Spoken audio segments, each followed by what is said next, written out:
Terima kasih pemirsa masih bersama kami di Halo Indonesia. Pemirsa, Presiden Jokowi menerbitkan peraturan pemerintah nomor 21 tahun 2024 tentang perubahan atas PP nomor 25 tahun 2020 tentang penyelenggaraan tapera. Setiap pekerja berusia paling rendah 20 tahun atau sudah menikah yang memiliki penghasilan paling sedikit sebesar upah minimum diwajibkan menjadi peserta tapera. Presiden Joko Widodo memutuskan pekerja berusia minimal 20 tahun menjadi peserta tabungan perumahan rakyat atau tapera. Presiden Jokowi menerbitkan peraturan pemerintah nomor 21 tahun 2024 tentang perubahan atas PP nomor 25 tahun 2020 tentang penyelenggaraan tapera. Setiap pekerja berusia paling rendah 20 tahun atau sudah menikah yang memiliki penghasilan paling sedikit sebesar upah minimum diwajibkan menjadi peserta tapera. Tidak hanya PNS, TNI, Polri, dan pegawai BUMN, jenis peserta yang wajib menjadi peserta tapera juga adalah karyawan swasta dan pekerja lain yang menerima gaji atau upah.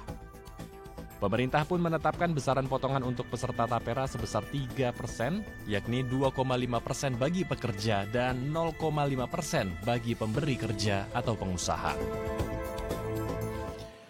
Untuk membahasnya lebih lanjut, kita telah terhubung dengan Ngatiem selaku Pimpinan Pusat Federasi Serikat Pekerja dan juga Trubus Rahardiansyah selaku pengamat kebijakan publik. Selamat siang Ibu Ngatiem dan Pak Trubus, apa kabar? Ya, selamat siang. Oke. Saya ingin ke Ibu Ngatiem terlebih dahulu. Ibu, ini kan rumah, ini kan kebutuhan premier, ini sama seperti makanan dan juga pakaian begitu ya. Kadang-kadang dianggap menjadi sesuatu kebutuhan yang penting. Namun pertanyaan besarnya adalah apakah kondisi saat ini tepat untuk menjalankan program seperti ini? Apalagi dengan metode memotong uang dari pekerja. Ya, kalau perlu jawaban tepat nggak tepat, mungkin kita perlu ngomong latar belakangnya dulu ya.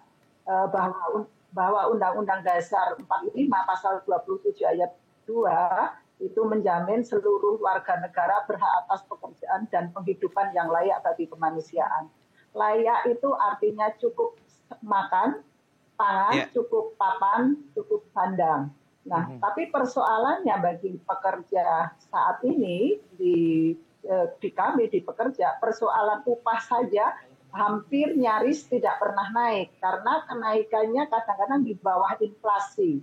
Jadi naik turun, jarang sekali yang lebih dari inflasi. Kalau kenaikan upah di bawah inflasi atau sama dengan inflasi itu artinya bukan kenaikan, tapi hanya penyesuaian. Nah, untuk itu dan dasar penghitungan upah minimum juga kadang-kadang belum memenuhi kebutuhan hidup layak. Nah, itu satu persoalan. Untuk itu kalau saat ini ditambah lagi dengan harus adanya potongan tapera, tentunya sangat bagi kami sangat memberatkan untuk pekerja gitu. Dan juga kenapa kami keberatan juga karena papan itu kebutuhan saat ini bukan kebutuhan besok untuk usia 58 tahun gitu. Itu Mas intinya. Saya ingin ke Pak Trubus. Pak Trubus, bagaimana Anda menanggapi hal ini? Iya, menurut saya apa yang disampaikan oleh Ibu Ngatiem tepat, itu artinya bahwa memang PP 21 ini terkesan sangat membebani mereka masyarakat yang kategori pekerja swasta ya, karena itu ada dua hal kan, satu pekerja swasta, yang satu adalah pekerja mandiri. Nah, pekerja swasta ini kan selama ini itu harus diwajibkan membayar 3%. Tetapi mereka ini kan sudah punya, banyak kan sudah punya pinjaman juga gitu loh Mas, pinjaman. Entah itu apa namanya, kita kan ada jam sostek ya, ada BPJS Ketenagakerjaan yang selama ini juga memberikan KPR rumah, entah juga untuk renovasi rumah, itu berikan pinjaman pada karyawan swasta itu. Nah, selama ini mereka sudah running menyicil. Nah, sekarang dengan adanya PP 21 itu, mereka harus wajib bayar. Jadi wajib mandatori harus dibayar. Nah, harusnya harus jadi anggota tapera itu. Nah, ini kan memberatkan keduanya karena dia harus membayar double, jadinya akan membayar cicilannya sendiri KPR yang selama ini dia jalani. Di satu sisi juga bagi mereka yang harus wajib membayar tapera. Itu Mas. Yang kedua, ini terkait dengan pekerja mandiri. Pekerja mandiri ini kan freelance ya. Ini freelance ini tentu kemudian terkait dengan ya namanya pengangguran, dia nggak punya pekerja terus harus membayar sendiri 3% gitu kan. Ini kan menjadi heboh di masyarakat secara keseluruhan gitu. Karena mereka umumnya nggak punya pekerjaan, sementara dia harus membayar setiap tanggal 10 itu ini sejumlah 3% tadi. Nah, sebagai ilustrasi memang kalau misalnya UMP DKI Jakarta ya itu 150.000 yang harus dibayar oleh karyawan swasta itu kan 125.000 kalau misalnya 3% kan. Jadi 3% kan berarti 150.000. 150.000 itu 125.000 dibayar oleh karyawannya, yang 25.000 dibayar oleh pengusahanya. Nah, pengusaha tentu juga keberatan karena apa? Karena selama ini pengusaha sudah banyak menanggung kewajiban-kewajiban sesuai peraturan undang-undangan, ya entah itu BPJS Kesehatan, BPJS Tenaga Kerja, kemudian pajak dan lain-lainnya yang harus dia tanggung. Di satu sisi pekerja yang disepakati tadi oleh Bung Atiem tadi, Mbak Atiem ini juga berat karena apa? Penghasilan makin kecil. Nah, PP 21 ini sebenarnya peruntukannya hanya katanya untuk maksimal yang penghasilannya 8 juta. Nah, kalau penghasilan 8 juta, berarti bagaimana yang mereka di atas 8 juta itu juga nggak dijelaskan dalam PP 21 itu. Jadi memang ini yang penting di situ, Mas. Yang terakhir penting menurut saya adalah negara harusnya hadir, Mas. Jadi negara nggak hanya ngatur doang gitu. Ini masalahnya negara hanya ngatur tok gitu loh. Jadi harusnya misalnya 3% untuk karyawan swasta. Itu harusnya negara nanggung 1% misalnya gitu. Itu tanggungan negara. Jadi pekerjanya nanggung 1,5, yang setengah ditanggung oleh ini pelaku usaha atau korporasi. Jadi hadir, Mas. Nah, untuk pekerja yang kategori mandiri harusnya negara ini menanggung semuanya. Ya namanya dia nggak kerja, bagaimana harus membayar. Nah, kemudian yang terakhir adalah kemanfaatan, Mas. Manfaatnya itu nggak jelas karena apa? Karena dia dapatnya kapan, kan rumah itu fisik kan. Sementara ini perkembangan terakhir generasi Gen Z saja di medsos mengatakan tidak butuh rumahan, mereka ini sekarang itu butuhnya sewa. Jadi rumah pribadi itu tidak membutuhkan. Lah ini kan jadi harusnya pemerintah kan peka terhadap situasi yang berubah saat ini di mana Gen Z menghendaki seperti itu. Nah, artinya apa? Di sini pemerintah harusnya menanggung kalau memang ini adalah tanggung jawab pemerintah itu. Nah, yang paling inti di situ, Mas, PP 21 ini sifatnya mandatori. Itu yang menjadi berat di situ. Harusnya soal rumah ini opsional, Mas, pilihan. Jadi bukan ini, karena kalau Presiden membandingkan apple to apple dengan BPJS itu terlalu jauh, Mas. Kalau BPJS itu kan kebutuhan dasar kesehatan, ya kan? Lah kalau rumah itu orang nggak membutuhkan juga rumah. Kadang-kadang rumah dari orang tua dan tidak harus ini. Meskipun secara total Indonesia masih ada 12,5 juta penduduk Indonesia belum punya rumah, Mas. Ini memang potensi yang besar untuk dikelola di masa depan. Saya kira itu, Mas. Baik, bicara soal hak dan kewajiban ini bukan lagi harusnya dievaluasi, bahkan benar-benar dihilangkan begitu ya. Karena sudah tidak sesuai porsinya begitu. Seharusnya negara mungkin yang menghadirkan bagaimana hak-hak ini, termasuk hak memiliki rumah yang juga tertuang di Undang-Undang tahun 1945 begitu ya. Saya ingin membedahnya dari sisi hukum, Pak Trubus. Ini jika dilihat pada pasal 28H ayat 1 Undang-Undang 1945, isinya setiap orang berhak hidup sejahtera lahir batin bertempat tinggal. Ini ada poin yang akhirnya menyatakan, dan ini menjadi landasan dasar Undang-Undang nomor 4 tahun 2016 tentang Tapera. Tanggapan Anda? Ya, menurut saya Undang-Undang nomor 4 tahun 2018 itu jadi ini, Mas, bertentangan dengan Undang-Undang 45. Jadi suatu saat itu perlu di judicial review, artinya MK nanti yang perlu melakukan perubahan karena itu jelas sekali bertentangan. Artinya apa? Seharusnya negara yang bertanggung jawab terhadap pemenuhan kebutuhan rumah terhadap masyarakatnya sendiri. Dalam arti bahwa kalau masyarakat sekarang pekerja untuk kategori ASN, PNS, TNI Polri itu kan menjadi tanggung jawab negara. Ya, jelas gitu, gajinya tiap bulan. Nah, sekarang untuk pekerja swasta itu kan harusnya menjadi tanggung jawab negara dua. Dan negara harus hadir. Makanya saya minta negara itu hadir, jangan hanya ngatur doang. Kalau ngatur doang mah semua orang bisa gitu. Jadi ini yang menyebabkan kemudian muncul pro kontra. Karena itu apalagi pekerja mandiri itu lebih baik tidak usah dilibatkan di dalam konteks ini gitu. Sehingga mereka tidak berkewajiban harus bayar 3% secara ini tanggung sendiri Mas gitu, tapi tanpa ada kehadiran pemerintah. Karena itu menurut saya ini memang harus dikaji ulang Mas, sehingga tidak lagi menimbulkan ini pro kontra. Yang kedua, memang kebijakan ini terkesan terburu-buru Mas, dan di akhir masa jabatan Presiden Pak Jokowi di masa time ya, tanpa satu sosialisasi, tanpa informasi jelas, ujuk-ujuk keluarlah PP 21 ini dan mau diterapkan gitu. Lah inilah kemudian masyarakat jadi protes gitu, berkeberatan. Yang ketiga masalah momennya Mas, masyarakat sekarang dihadapkan oleh kebutuhan-kebutuhan yang nanti akan banyak naik. Ini kan ini aja diperkirakan angka BBM akan naik, sementara gas juga akan naik. Jadi nanti masyarakat akhirnya dengan penghasilan yang 5 juta tadi sudah kepotong ke sana sini, kalau dipotong kira-kira jumlahnya yang dipotong itu ya 6,5% lah untuk itu. Berarti mereka hanya terima berapa untuk urusan dapur Mas itu. Jadi otomatis ini kan negara harus melakukan langkah-langkah, misalnya menaikkan UMP-nya. Kalau UMP-nya misalnya 5 juta di Jakarta, ya naikkannya jadi 10 supaya bisa terjangkau kan gitu Mas. Jadi harus ada usaha. Yang lain ya negara harus subsidi. Memang untuk tugas pemerintah harusnya mensubsidi itu kepada namanya kebutuhan publik tadi sesuai Undang-Undang 45, Undang Dasar 45 pasal 28H itu, dan juga terkait dengan Undang-Undang perumahan itu Mas. Jadi ini memang harus ada yang sinkron, tapi ini kelihatannya nggak ada yang sinkron, kemudian PP-nya turun beda lagi, nanti akan turun lagi di kategori ini permen Mas ini ya. Permennya itu nanti kalau Menpan RB kan ngatur ASN, PNS, Menpan RB. Kalau Menaker ngatur ketenaga kerjaan kaitannya dengan karyawan ini swasta ya. Tapi yang menjadi masalah untuk ini yang pekerja mandiri, yang pengangguran, yang ini kerjanya aja loncat-loncat itu nggak jelas. Itu siapa yang ngatur? Kementerian apa yang bertanggung jawab? Itu kan jadi membingungkan siapa yang harus ini. Nah ini kan juga menimbulkan, artinya gini bahwa kecurigaan publik perlu dijelaskan oleh pemerintah, sehingga di sini negara harus hadir supaya tidak menimbulkan kegaduhan dan menimbulkan tafsiran yang bermacam-macam. Baik. Gitu.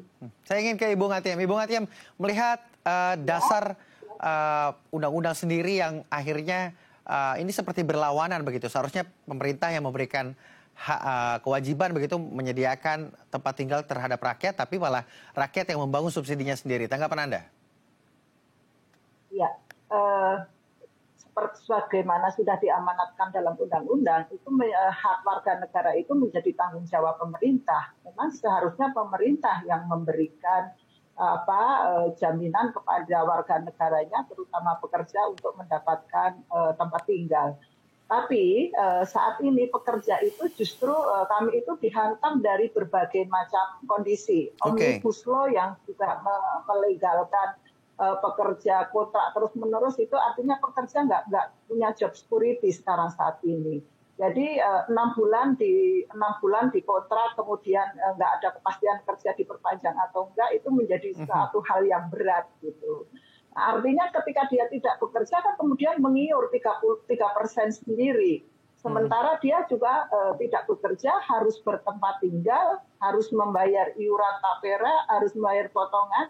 Anda bisa bayangkan ketika pekerja di Jakarta dengan upah 5 juta, dengan anak 1, bertempat tinggal, sementara kalau dia tinggal di Rusunawa itu pasti sewanya udah 600 ribuan, kalau kontrak di kontrak satu peta itu hampir 800 sampai 1 juta, tinggal 3 juta sekian untuk hidup keluarga, susu segala macam, itu kami memang sangat keberatan untuk kondisi dengan tapera ini. Untuk itu maka yang harus dibenahi, kemudian juga sebagaimana saya setuju dengan Pak Trubus tadi bahwa undang-undangnya juga kebijakan-kebijakan juga tumpang tindih. Meskipun karena juga di jam sosmed ada uang muka perumahan untuk perumahan. Kenapa nggak ada sinkronisasi antara satu kebijakan dengan kebijakan yang lain? Kemudian yang baik itu menjadi pertanyaan untuk kita, sebagaimana yang beredar di masyarakat, kita yang pekerja yang sudah hidup di bawah layak ini karena upahnya minimum, karena upah minimum itu sekarang menjadi upah maksimum bagi pengusaha, berat sekali untuk mendapatkan upah di atas ketentuan minimum tersebut. Maka ini menjadi sebuah hal yang tapera ini menjadi semacam mimpi yang tidak akan terjangkau karena baik. Kita udah pensiun 58 baru bisa membeli rumah. Itu kan uang yang digunakan dasar penghitungan pembelian rumah itu kan saat ini. Nanti ke 30 tahun lagi sudah nggak akan terbeli oleh pekerja. Ada hitungan matematis yang tidak masuk akal begitu sehingga ini menjadi pertanyaan besar. Apakah peserta tapera ketika sudah terdaftar akan benar-benar mendapatkan haknya atau tidak begitu? Lalu kapan hal itu akan terrealisasikan? Ada beberapa poin-poin yang belum dapat dijelaskan. Tapi jangan dijawab terlebih dahulu, juga jangan ditanggapi terlebih dahulu Pak Trubus dan juga Bung Atiem, karena kita akan break terlebih dahulu. Pemirsa juga jangan kemana-mana, tetap di Halo Indonesia.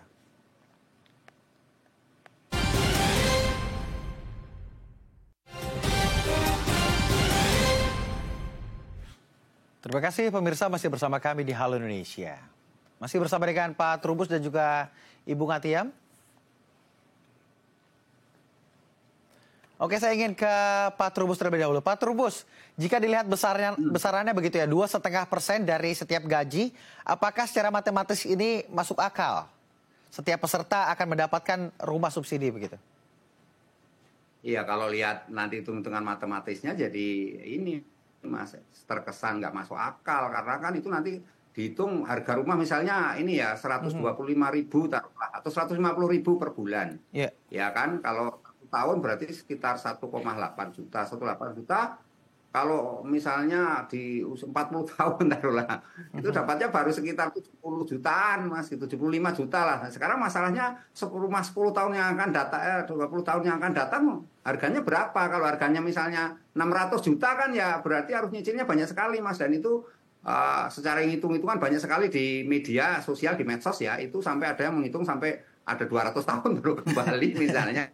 Nah, ini kita berlian ya, ada misalnya Bu Yeni Wahid itu menghitung sampai 284 tahun itu baru bisa istilahnya mengembalikan, bisa membeli rumah misalnya untuk generasi Gen Z misalnya, itu karena dengan cicilan seperti itu. Tetapi yang jelas memang ini sangat sulit Mas, sangat sulit untuk mendapatkan rumah. Harga rumah itu tiap tahun naik, tanahnya juga naik, kemudian materialnya juga naik Mas, gitu. Ya, jadi masalah di situ. Sehingga tentu ini akan sulit bagi pekerja, karena itu menurut saya inilah opsinya lebih baik opsional. Yang kedua, bahwa masyarakat ke depan ini diperkirakan juga sudah sesuai dengan yang berkembang di media sosial. Itu Gen Z itu kan sudah nggak lagi punya rumah Mas, maunya ini saja sewa lah kan, yang berarti kan yang karena kalau punya rumah sendiri harus merawat lah, harus pajak-pajak macam-macam harus dikeluarkan. Itu menurut saya ya akhirnya pilihannya pada sewa itu gitu loh Mas. Jadi akhirnya ketersediaan rumah kan jadi tidak urgent bagi mereka gitu loh Mas. Itu masalahnya di situ. Saya ingin ke Ibu Atiem. Ya. Ibu Atiem, melihat hal ini begitu ya, Presiden memberikan tanggapan begitu, wajar saja protes begitu kan, kebijakannya jika sudah berjalan juga nanti akan seperti BPJS Ketenagakerjaan, masyarakat akan merasakannya begitu. Tanggapannya dari sisi pandang buruh melihat pernyataan Presiden? Bukannya semua pembuat kebijakan atau undang-undang ataupun peraturan pemerintah itu juga ditujukan untuk kepentingan siapa? Gitu. Pertanyaannya, kalau itu untuk kepentingan pekerja, untuk kepentingan buruh, stakeholder ini kan juga harus diikutsertakan dalam proses pembuatan kebijakan, dengar keinginannya. Misal ini kan saat ini yang harus mengiur itu pekerja dan pengusaha, pengusahanya juga tidak menerima kondisi ini.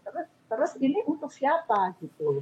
Nah, kemudian juga kalau tabungan perumahan itu kan bukan penyediaan rumah. Kita tidak akan mendapatkan tempat tinggal dengan tabungan itu. Apakah dengan usia 58 tahun baru kita mendapat sebagaimana yang sudah dirinci oleh Pak Trubus tadi, kita baru mendapat hasil tabungannya bisa diambil untuk mencicil misalnya uang muka perumahan. Kemudian nanti membayar iurannya dari mana? Karena sudah berhenti bekerja, sudah nggak produktif.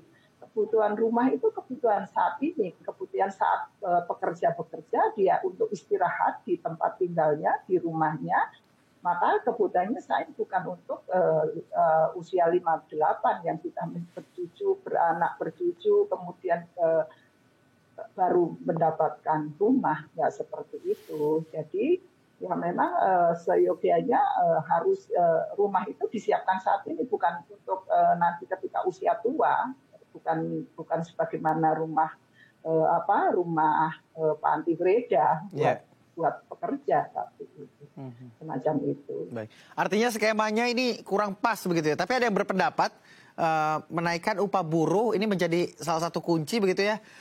Menaikkan upah buruh yang layak agar Irian Tapera ini tidak memberatkan para buruh, dan selain itu mencabut Omnibus Law, Undang-Undang Cipta Kerja yang selama ini menjadi beban berat bagi buruh. Tanggapannya? Ya. Kalau upahnya buruh itu sudah mencukupi untuk kebutuhan, misalnya untuk pembelian rumah dan segala macam, tidak perlu ditabung, harus dibeli saat itu justru. Gitu. Karena rumah itu digunakan, merupakan kebutuhan dasar tempat tinggal tersebut, baik dengan sewa ataupun dibeli. Tapi kalau sekarang dengan Tapera ini kita menabung, tapi kita juga harus mengeluarkan dengan upah yang hanya upah minimum untuk kebutuhan 3 orang, itu kan harus kalau kita mensurvei rata-rata pekerja di Jakarta itu pasti upahnya kebanyakan hampir mayoritas pasti punya utang untuk menutupi kebutuhannya kalau seperti itu. Baik, nanti kita lihat ya seperti apa. Ini kan kebijakannya sudah dilempar begitu sangat riuh sekali di ruang publik begitu, sehingga banyak yang menanggapi. Ada yang dianggap tidak secara matematis tidak masuk akal, dianggap hanya membebankan. Lalu seperti apa tanggapan pemerintah ketika melihat respon-respon dari masyarakat ini? Dan kita akan terus pantau begitu perjalanannya, apakah akan direvisi kembali atau akan disesuaikan. Terima kasih Ibu Ngatiam telah berbagi bersama kami di Halo Indonesia. Terima kasih juga Pak Trubus yang sempat bergabung bersama kami di Halo Indonesia. Pemirsa, sejenak kami akan mengajak Anda melihat, belajar, dan bermain dengan sains. Informasinya sesaat lagi, tetap di Halo Indonesia.